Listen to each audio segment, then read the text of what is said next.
परम पूज्य संत स्वामी श्रद्धानंद जी महाराज का सत्संग सबसे पहले सुनने के लिए हमारे YouTube चैनल यथार्थ वाणी को सब्सक्राइब करें और साथ में बेल आइकन बटन को जरूर दबाएं। ओम श्री सद्गुरुदेव भगवान की जय। गुरु ब्रह्मा गुरु विष्णु गुरुदेव महेश्वरः।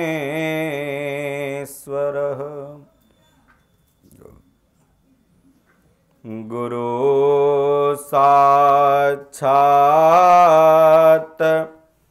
परम ब्रह्म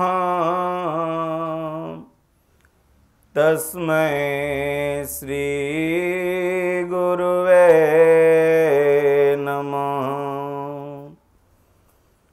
अखण्डमण्डलाकारम् व्याप्तमयेन चराचरम् तत्पदं दर्शितं येन तस्मै श्री गुरुवे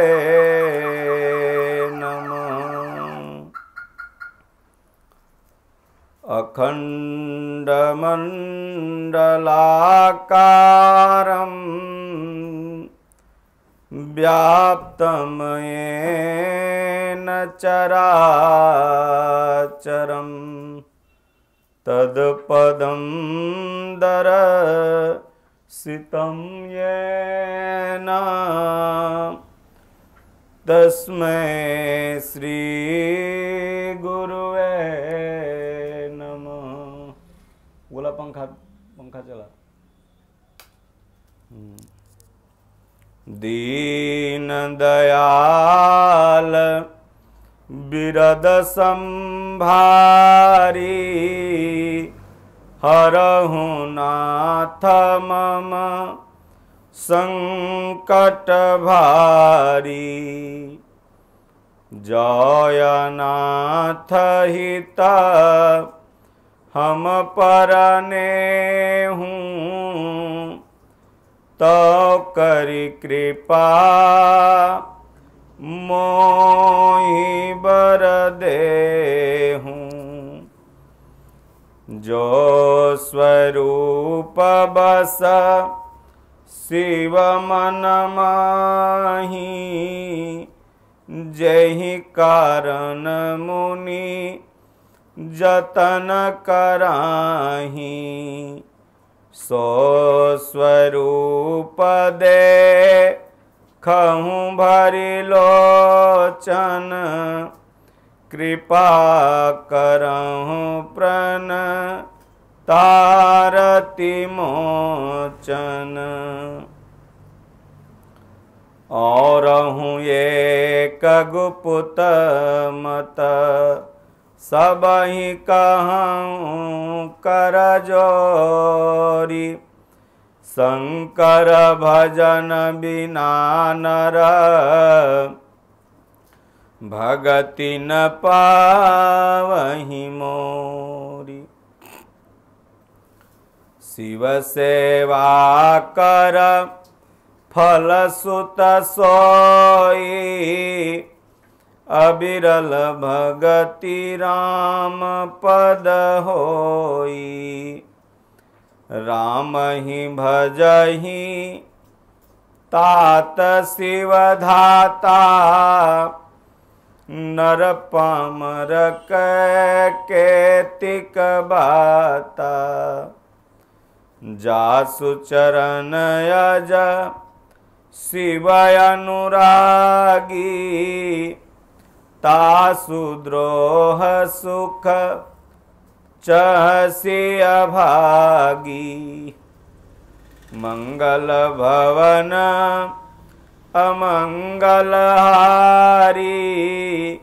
उमा सहित जहि जपत पुरारी।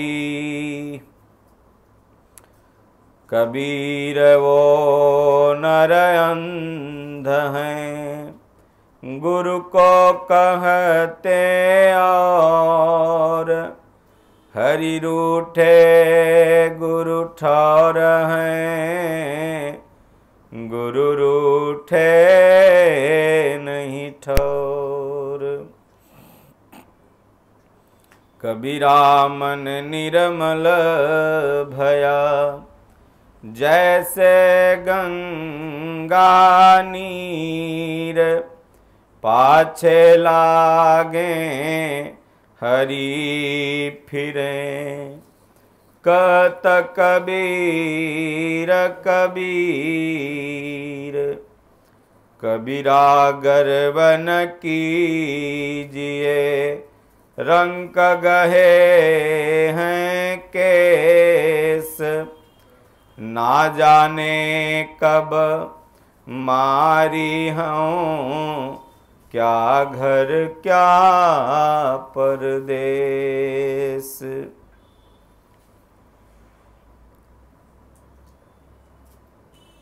सुख में सुमिरन ना किया दुख में किया तू याद, कह कबीर वादास की कौन सुने फरियाद। सुख में सुमिरन सब करे दुख में करे न कोय, जो दुख में सुमिरन करे दुख में सुमिरन सब करे, सुख में करे न कोय, जो सुख में सुमिरन करे तो दुख काहे होय। बोलिए श्री सद्गुरुदेव भगवान की जय। श्री रामचरितमानस हिंदी टीका उत्तरकांड। गोस्वामी तुलसीदास जी रामचरितमानस में लिखते हुए कहते हैं कि जो संसार रूपी सागर का पार पाना चाहता है उसके लिए तो प्रभु श्री राम जी की कथा ही दृढ़ नौका के समान है। श्री हरि के गुण समूह तो विषयी लोगों के लिए भी कानों को सुख देने वाले और मन को आनंद देने वाली है। जगत में कान वाला ऐसा कौन है जिसे श्री रघुनाथ जी का चरित्र न अच्छा लगता हो। जिन्हें प्रभु श्री रामचंद्र जी की कथा अच्छी न लगती हो वे मूर्ख जीव तो अपनी आत्मा की हत्या करने वाले हैं। हे नाथ, अपने प्रभु का श्री रामचंद्र जी का आपने यश गाया, उसे सुनकर मैंने अपार सुख पाया। आपने जो यह कथा कही कि यह सुंदर कथा काकभुसुंडी जी ने गरुण जी से कही थी, सो कौवे का शरीर पाकर माता पार्वती जी ऐसा भोलेनाथ से पूछती हैं कि सो कौवे का शरीर पाकर भी काकभुसुंडी वैराग्य ज्ञान और विज्ञान में दृढ़ हैं। उनका प्रभु श्री रामचंद्र जी के चरणों में अत्यंत प्रेम है और उन्हें श्री रघुनाथ जी की भक्ति भी प्राप्त है। इस बात का मुझे परम संदेह हो रहा है। हे त्रिपुरारी सुनिए, हजारों मनुष्यों में कोई एक धर्म के व्रत का धारण करने वाला होता है और 100 करोड़ धर्मात्माओं में कोई एक विषय से विमुख, विषयों का त्यागी और वैराग्य परायण होता है।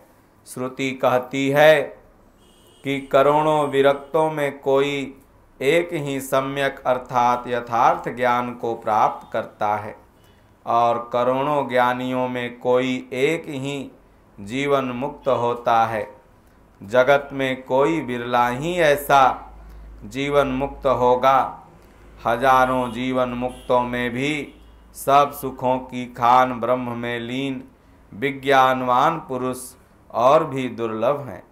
धर्मात्मा, वैराग्यवान, ज्ञानी, जीवन मुक्त और ब्रह्मलीन, इन सब में भी देवादिदेव महादेव जी वह प्राणी अत्यंत दुर्लभ है जो मद और माया से रहित होकर प्रभु श्री राम जी के भक्ति के परायण हो जाता है। हे विश्वनाथ, ऐसी दुर्लभ भक्ति को कौवा कैसे पा गया, मुझे समझा कर कहिए। हे नाथ, कहिए, ऐसे श्री राम परायण ज्ञान निरत गुणधाम और धीर बुद्धि भुसुंडी जी ने कौवे का शरीर किस प्रकार पाया। हे कृपालु, बताइए, उस कौवे ने प्रभु का यह पवित्र और सुंदर चरित्र कहाँ पाया।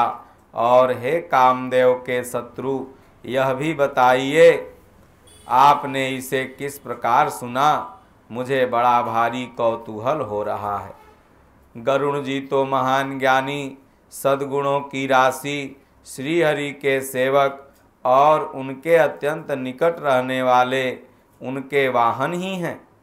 उन्होंने मुनियों के समूहों को छोड़कर कौवे से जाकर हरि कथा किस कारण सुनी। कहिए, काकभुसुंडी और गरुण, इन दोनों हरिभक्तों की बातचीत किस प्रकार हुई। माता पार्वती जी की सरल और सुंदर वाणी सुनकर देवादिदेव महादेव शिव जी सुख पाकर आदर के साथ बोले। उन्होंने कहा, हे सती, तुम धन्य हो, तुम्हारी बुद्धि अत्यंत ही पवित्र है। श्री रघुनाथ जी के चरणों में तुम्हारा कम प्रेम नहीं है, अर्थात अत्यधिक प्रेम है।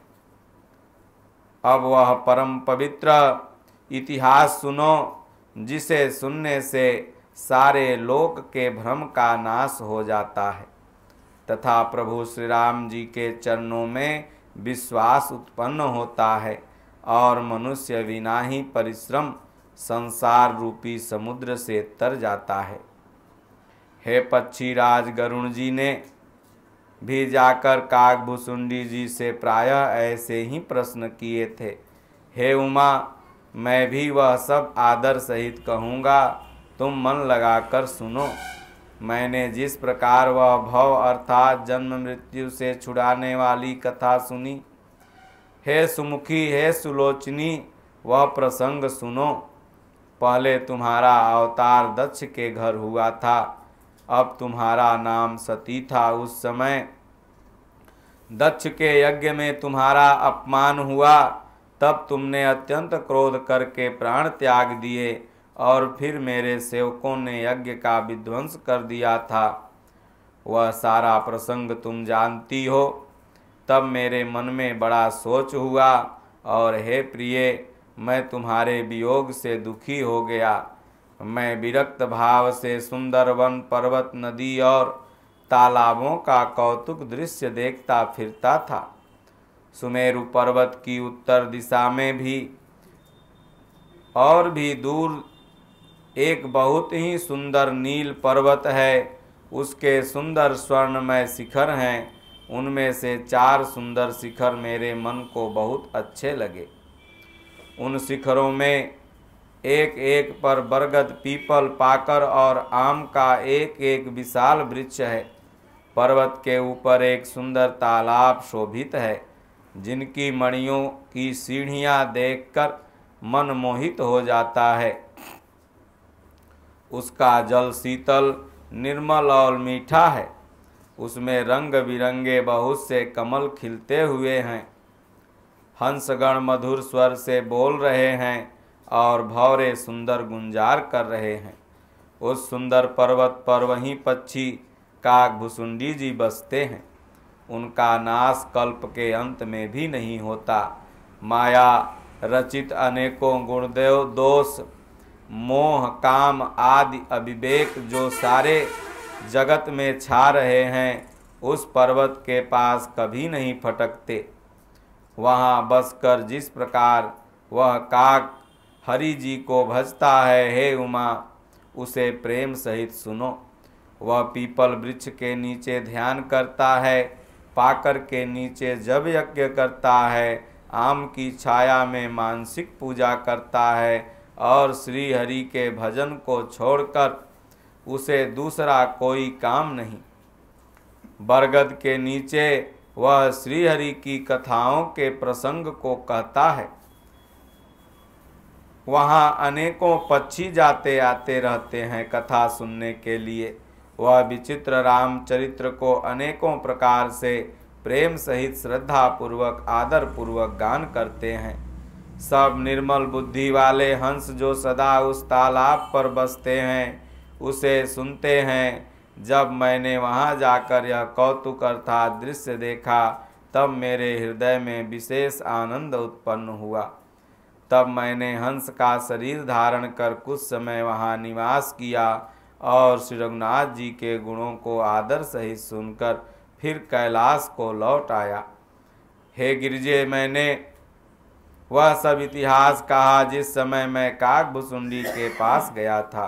अब वह कथा सुनो जिसके कारण पक्षी कुल के ध्वजा गरुण जी उस काकभुसुंडी के पास गए थे। जब रघुवीर श्री रघुनाथ जी ने ऐसी रणलीला की जिस लीला का स्मरण करने से मुझे लज्जा होती है, मेघनाथ के हाथों अपने को बधा लिया। तब नारद मुनि ने गरुण जी को भेजा। सर्पों के भक्षक गरुण जी बंधन काट कर गए। तब उनके हृदय में बड़ा भारी विषाद उत्पन्न हुआ। प्रभु के बंधन को स्मरण करके सर्पों के शत्रु गरुण जी बहुत प्रकार से विचार करने लगे।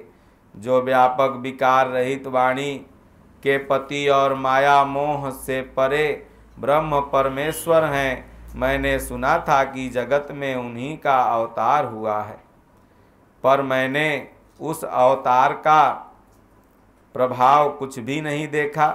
जिनका नाम जप कर मनुष्य संसार के बंधन से छूट जाते हैं, उन्हीं राम जी को एक तुच्छ राक्षस ने नागपाश में बांध लिया। गरुण जी ने अनेकों प्रकार से अपने मन को समझाया, पर उन्हें ज्ञान नहीं हुआ। हृदय में भ्रम और अधिक बढ़ता गया। संदेह जनित दुख से दुखी होकर मन में कुतर्क बढ़ाकर वे तुम्हारी ही भांति मोह बस हो गए। व्याकुल होकर वे देवर्षि नारद जी के पास गए और मन में जो संदेह था उनसे कहा। उसे सुनकर नारद जी को अत्यंत दया आई। उन्होंने कहा, हे गरुण सुनिए, प्रभु श्री राम जी की माया बड़ी ही बलवती है, जो ज्ञानियों के चित्त को भी भली भांति से हरण कर लेती है और उनके मन में जबरदस्ती बड़ा भारी मोह उत्पन्न कर देती है, तथा जिसने मुझको भी बहुत बार नचाया है। हे पक्षीराज, वही माया आपको व्याप गई है। हे गरुण, आपके हृदय में बड़ा भारी मोह उत्पन्न हो गया है, वह मेरे समझाने से तुरंत नहीं मिटेगा। अतः हे पक्षीराज, आप ब्रह्मा जी के पास जाइए, वहाँ जिस काम के लिए आदेश मिले वहीं कीजिएगा। ऐसा कहकर परम सुजान देवर्षि नारद जी श्री रामचंद्र जी का गुणगान करते हुए बारंबार प्रभु का स्मरण कर उनके माया के बल का हृदय में वर्णन करते हुए चले। तब पक्षीराज गरुण जी ब्रह्मा जी के पास गए और अपना संदेह उन्हें कह सुनाया। उसे सुनकर ब्रह्मा जी ने प्रभु श्री रामचंद्र जी को सिर नवाया और उनके प्रताप को समझकर उनके अत्यंत प्रभाव को विचार कर मन में प्रेम किए। ब्रह्मा जी मन में विचार करने लगे कि कवि कोविद और ज्ञानी सभी माया के बस हैं। भगवान की माया का प्रभाव असीम है, जिसने मुझ तक अर्थात ब्रह्मा जी को भी अनेकों बार नचाया है। यह सारा चराचर जगत तो मेरा ही रचा हुआ है। जब मैं भी मायावश नाचने लगता हूँ तो इस पक्षीराज गरुण को मोह होना कोई आश्चर्य की बात नहीं है। ऐसा ब्रह्मा जी मन में विचार कर रहे हैं। तदंतर ब्रह्मा जी सुंदर वाणी बोले, श्री राम जी की महिमा को तो महादेव शिव जी ही जानते हैं। हे गरुण जी, तुम शंकर जी के पास जाओ। हे तात, और कहीं किसी से न पूछना, तुम्हारा संदेह का नाश तो वहीं होगा। ब्रह्मा जी का वचन सुनते ही गरुण जी सिर नवा के चल दिए। तब बड़ी आतुरता अर्थात उतावली से पक्षीराज गरुण जी मेरे पास आए, ऐसा भोलेनाथ पार्वती जी से कह रहे हैं। उस समय मैं कुबेर के घर पार्वती जा रहा था और तुम कैलाश पर्वत पर थी। गरुण जी ने आदर पूर्वक मेरे चरणों में सिर नवाया और फिर मुझको अपना संदेह सुनाया। हे भवानी, उनकी विनती और कोमल वाणी सुनकर मैंने प्रेम सहित उनसे कहा, हे गरुण, तुम मुझे रास्ते में मिले हो, राह चलते मिले हो, मैं तुम्हें किस प्रकार समझाऊं। सब संदेहों का तो नाश दीर्घ काल तक सत्संग करने से होता है। और वहाँ सत्संग में सुंदर हरिकथा सुनी जाए, जिसे मुनियों ने अनेकों प्रकार से गाया है और जिसके आदि मध्य और अंत में भगवान श्री रामचंद्र जी ही प्रतिपाद्य प्रभु हैं। हे भाई, जहाँ प्रतिदिन हरि कथा होती है, तुमको मैं वहीं भेजता हूँ। तुम जाकर उसे सुनो। उसे सुनते ही तुम्हारा सब संदेह दूर हो जाएगा और तुम्हें प्रभु श्री रामचंद्र जी के चरणों में अत्यंत प्रेम होगा। और जहाँ प्रभु की निरंतर प्रतिदिन सुबह शाम कथा होती है, वहीं वास्तविक तुम्हारा ठिकाना मंदिर है। सत्संग के बिना हरि की कथा सुनने को नहीं मिलती, उसके बिना मोह नहीं भागता और मोह के गए बिना प्रभु श्री रामचंद्र जी के चरणों में दृढ़ अचल प्रेम विश्वास नहीं होता। बिना प्रेम के केवल योग तप ज्ञान और वैराग्य आदि करने से श्री रघुनाथ जी नहीं मिलते।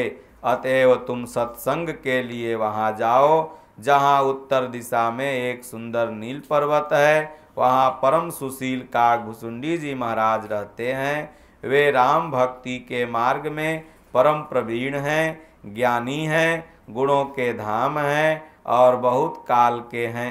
वे निरंतर प्रभु श्री रामचंद्र जी की कथा का गुणगान करते रहते हैं, जिसे भांति भांति के श्रेष्ठ पक्षी आदर सहित सुनते हैं। वहाँ जाकर श्री हरि के गुण समूहों को सुनो। उनके सुनने से मोह से उत्पन्न तुम्हारा दुख दूर हो जाएगा। मैंने उसे जब सब समझा कर कहा, तब वह मेरे चरणों में सिर नवाकर हे उमा हर्षित होके चला गया। हे उमा, मैंने उसको इसलिए नहीं समझाया कि मैं श्री रघुनाथ जी की कृपा से उसका अर्थात भेद मर्म को जान गया। उसने कभी अभिमान किया होगा, जिसके कारण कृपा निधान प्रभु श्री रामचंद्र जी उसके अभिमान को नष्ट करना चाहते हैं। फिर कुछ कारण से मैं उसे अपने पास नहीं रखा कि पक्षी की ही बोली समझते हैं। हे भवानी, प्रभु की माया बड़ी बलवती है। ऐसा कौन ज्ञानी है जिसे वह न मोह ले। जो ज्ञानियों और भक्तों में शिरोमणि है, वह भी त्रिभुवनपति भगवान के वाहन हैं। उन गरुण को भी माया ने मोह लिया। फिर भी नीच मनुष्य मूर्खतावश घमंड किया करते हैं। यह माया जब शिव जी और ब्रह्मा जी को भी मोह लेती है, तब दूसरा बेचारा क्या चीज है। जी में ऐसा जानकर ही मुनि लोग उस माया के स्वामी भगवान का भजन करते हैं। गरुण जी वहाँ गए जहाँ निर्बाध बुद्धि और पूर्ण भक्ति वाले कागभुसुंडी जी बसते थे। उस पर्वत को देखकर उनका मन प्रसन्न हो गया। उसके दर्शन से ही सब माया मोह तथा सोच जाता रहा। तालाब में स्नान और जलपान करके वे प्रसन्न चित बट वृक्ष के नीचे बैठ गए। वहाँ श्री राम जी के सुंदर चरित्र को सुनने के लिए बूढ़े बूढ़े पक्षी आए हुए थे। भुसुंडी जी की कथा आरंभ होने वाली ही थी कि उसी समय पक्षीराज गरुण जी पहुँचे। पक्षियों के राजा गरुण जी को आते देखकर काकभुसुंडी जी महाराज आदर सहित उनका सम्मान किए और सारा पक्षी समाज हर्षित हुआ। हे नाथ, हे पक्षीराज, आपके दर्शन से मैं कृतार्थ हुआ, ऐसा काकभुसुंडी जी महाराज मधुर वचन बोले। आप जो आज्ञा दें अब मैं वही करूं। हे प्रभु, आप किस कार्य के लिए आए हैं? पक्षीराज गरुण जी ने कोमल वचन कहे, आप तो सदा ही कृतार्थ रूप हैं, जिनकी बड़ाई स्वयं महादेव जी ने आदर पूर्वक अपने श्रीमुख से की है। हे तात सुनिए, मैं जिस कारण से आया था वह सब कार्य तो यहाँ आते ही पूरा हो गया, फिर आपके दर्शन भी प्राप्त हो गए। आपका मर्म कोई नहीं जानता, आपका परम पवित्र आश्रम देखकर ही मेरा मोह, संदेह और अनेक प्रकार का भ्रम सब दूर हो गया। अब हे तात, आप मुझे प्रभु श्री राम जी की अत्यंत पवित्र करने वाली, सदा सुख देने वाली, दुख समूह का नाश करने वाली कथा आदर सहित सुनाइए। हे प्रभु, मैं एक बार आपसे यह विनती करता हूँ। गरुण जी की विनम्र, सरल, सुंदर, प्रेम युक्त, सुखप्रद और अत्यंत पवित्र वाणी सुनते ही भुसुंडी जी के मन में परम उत्साह हुआ और ये भगवान श्री रामचंद्र जी की कथा कहने लगे। भोलेनाथ कहते हैं, हे भवानी, पहले तो उन्होंने बड़े प्रेम से रामचरितमानस सरोवर का रूपक समझाकर कहा, फिर नारद जी के अपार मोह की कथा सुनाई, फिर रावण के अवतार को कहा, फिर प्रभु के अवतार की कथा कही। तदंतर मन लगाकर श्री राम जी की बाल लीलाएं कही। मन में परम उत्साह भरकर अनेकों प्रकार की बाल लीलाएं कहकर फिर ऋषि विश्वामित्र जी का अयोध्या आना और भगवान श्री रामचंद्र जी का विवाह का वर्णन किया। फिर श्री रामचंद्र जी के राज्याभिषेक का वर्णन किया। फिर राजा दशरथ जी के वचन से राजरस, राज्याभिषेक के आनंद में भंग पड़ना, फिर नगरवासियों का विरह विषाद और फिर प्रभु श्री रामचंद्र जी का संवाद बातचीत कहा। प्रभु श्री रामचंद्र जी का वनगमन, केवट प्रेम, गंगा जी से पार उतर कर प्रयाग में निवास, वाल्मीकि और प्रभु श्री रामचंद्र जी के मिलन की कथा कही और जिस प्रकार भगवान चित्रकूट में बसे वो सब कहा। फिर मंत्री सुमंत्र का नगर में लौटना, राजा दशरथ जी का मरना और भरत जी का ननिहाल से अयोध्या आना और उनके प्रेम का बहुत प्रकार से वर्णन किया। राजा की अंत्येष्टि क्रिया करके नगरवासियों को साथ लेकर भरत जी वहां गए जहां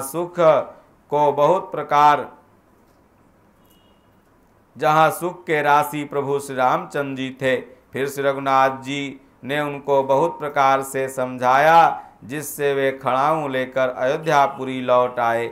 यह सब कथा कही। भरत जी का नंदी ग्राम में रहने की रीति, इंद्रपुत्र जयंत के नीच करनी और प्रभु श्री रामचंद्र जी के अत्रि जी के मिलाप का वर्णन किया। जिस प्रकार विराध राक्षस का भगवान ने वध किया और सर्वभंग जी ने शरीर त्याग किया, वह प्रसंग कहकर सुतीक्षण जी के प्रेम का वर्णन करके प्रभु अगस्त्य जी के आश्रम में भगवान कैसे गए यह कहा। दंडक वन को पवित्र करके फिर भुसुंडी जी ने गिरिधराज को किस तरह से प्रभु की मित्रता हुई यह सुनाई। फिर जिस प्रकार प्रभु ने पंचवटी में निवास किया और मुनियों के भय को दूर किया वह सब कथा कही। और फिर जैसे लक्ष्मण जी को अनुपम उपदेश दिया, शूर्पणखा को कुरूप किया, वह सब वर्णन किया। फिर खर दूषण वध और जिस प्रकार रावण ने सब समाचार जाना वह बखान कर कहा, तथा जिस प्रकार रावण और मारीच की बद कही हुई वह सब उन्होंने कहा। फिर माया की सीता का हरण हुआ और श्री रघुवीर के विरह का कुछ वर्णन किया। फिर प्रभु ने गिद्ध जटायु की जिस प्रकार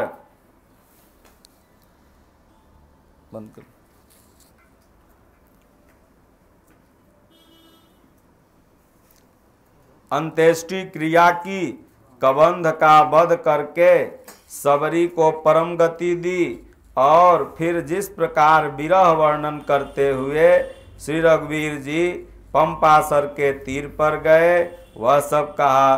प्रभु और नारद जी का संवाद और मारुति के मिलन का प्रसंग कहकर सुग्रीव से मित्रता और बलि के प्राणनाश का वर्णन किया। सुग्रीव का राज तिलक करके प्रभु ने प्रवर्षण पर्वत पर निवास किया, वह तथा वर्षा और शरद का वर्णन, श्री राम जी का सुग्रीव पर रोष और सुग्रीव का भय आदि प्रसंग कहे। जिस प्रकार वानर राज सुग्रीव ने वानरों को भेजा और सीता जी की खोज में जिस प्रकार सब दिशाओं में गए, वह सब कहा।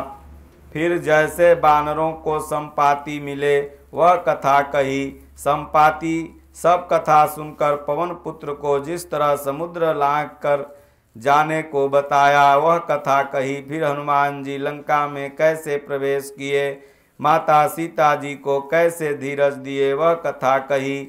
अशोक वन उजाड़ कर रावण को समझा कर लंकापुरी को जलाकर फिर समुद्र को लांघ कर जिस प्रकार सब बानर आए, श्री रघुनाथ जी से समाचार सुनाए, वह कथा कही। फिर जिस प्रकार सेना सहित श्री रघुवीर जाकर समुद्र तट पर उतरे तथा विभीषण आके उनसे मिले और समुद्र के बांधने की कथा सुनाई। पुल बांधकर जिस प्रकार बानरों की सेना समुद्र पार उतरी, जिस प्रकार वीर श्रेष्ठ बालीपूत अंगद दूत बनकर गए, वह सब कहा। फिर राक्षसों और बानरों के युद्ध का अनेकों प्रकार से वर्णन किया। फिर कुंभकर्ण और मेघनाथ के बल पुरुषार्थ और संहार की कथा कही। नाना प्रकार के राक्षस समूहों का मरण तथा श्री रघुनाथ जी और रावण के अनेकों प्रकार का युद्ध के वर्णन को कहा तथा श्री रघुनाथ जी और रावण के युद्धों का वर्णन करते हुए फिर रावण के मरण का किस प्रकार संदेश लंका में पहुंचा, रावण वध तथा मंदोदरी के शोक और विभीषण का राज्य अभिषेक, देवताओं को रावण के कैद से मुक्त होना, यह सब कथा कही। फिर सीता जी और रघुनाथ जी के मिलाप की कथा कही। फिर भगवान पुष्पक विमान पर किस प्रकार चढ़ के अयोध्यापुरी आए, वह सब कथा कही। ओम श्री सद्गुरुदेव भगवान की जय। श्री राम जय राम जय राम, श्री राम जय राम जय जय राम। राम कथा सुंदर करतारी, संशय बिहग उड़ावनिहारी। राम कथा के तेई अधिकारी, जिन कहो सतसंगति अति प्यारी। राम कथा कलि बिटप कोठारी, सादर सुनु गिरिराज कुमारी। राम नाम के जाप से सकल पाप कटि जाई, जैसे रवि के उदय से अंधकार मिट जाए। ओम श्री सद्गुरुदेव भगवान की जय। हरि ओम। शांति शांति शांति।